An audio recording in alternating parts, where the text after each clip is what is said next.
I can't stress enough how much this character is going to mean to so many people. If you had grown up watching a series that featured a character who was both deaf and indigenous, how would that have affected the way your performance might affect so many other viewers today? Oh my gosh, that's one of the most things I'm excited about for the kids seeing themselves on the screen.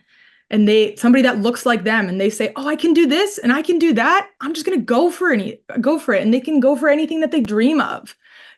Sometimes you can feel stuck like, "Oh, maybe I can't do that and I can't do that." But I wish I saw myself when I was watching people on TV when I was younger. I would love to have seen that all over, but I'm just excited for the generations now to be able to see the authentic representation.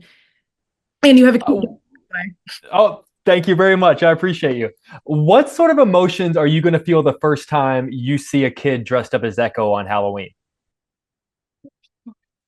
Oh my gosh. I'll be like, no way. This just feels so crazy. I was wondering about that too. Like, I was like, I wonder if there is anybody going to dress up like Maya. One of my friends did send me a picture and said, "Oh, my friend dressed up as Echo for Halloween." And I was like, "Oh, that's so sweet and so touching." It just felt really heartwarming.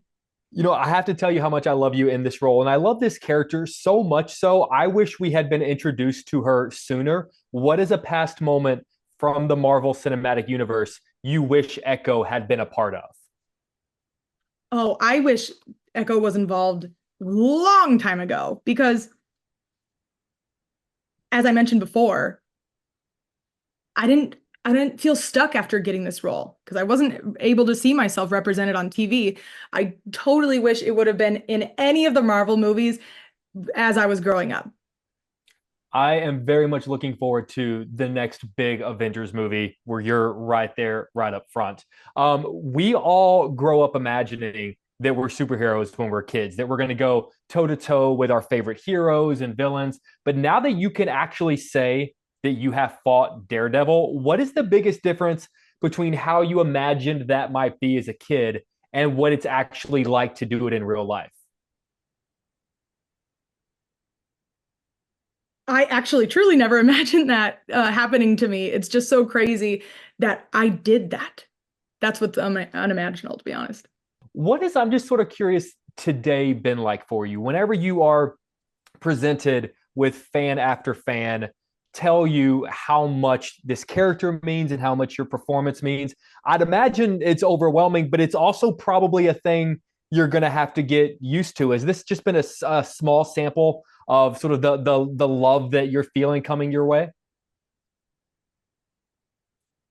I don't get a lot of people in public coming up to me yet. It's probably right after Hawkeye I did, in my hometown of Menominee, the reservation I live on. So I did have a lot of people that come up to me then, but not on the streets now. Like when I was in Florida and I was sitting down having a drink with my brother, and somebody just kept staring at me. And I didn't expect anybody to know who I was, and they kept staring. I'm like, why is this person staring at me?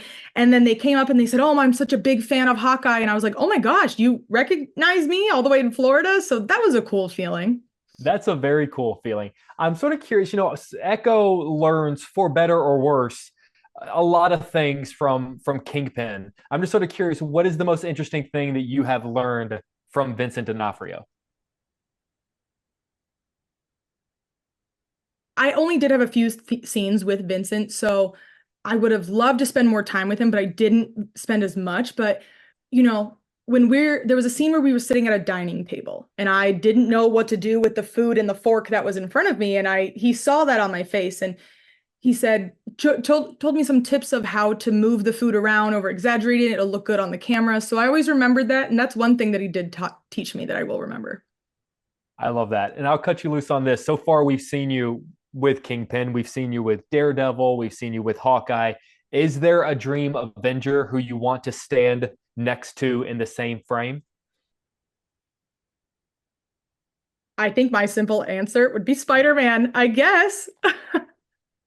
And now we've seen that it could be up to three Spider-Men. So it could be you and Toby and Andrew and Tom, and the sky's the limit.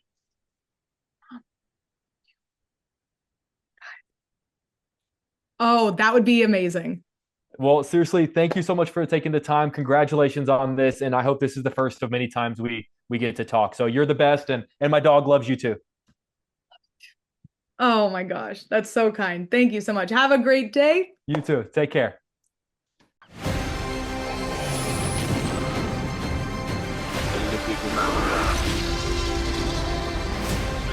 Where we're going, we don't need roads.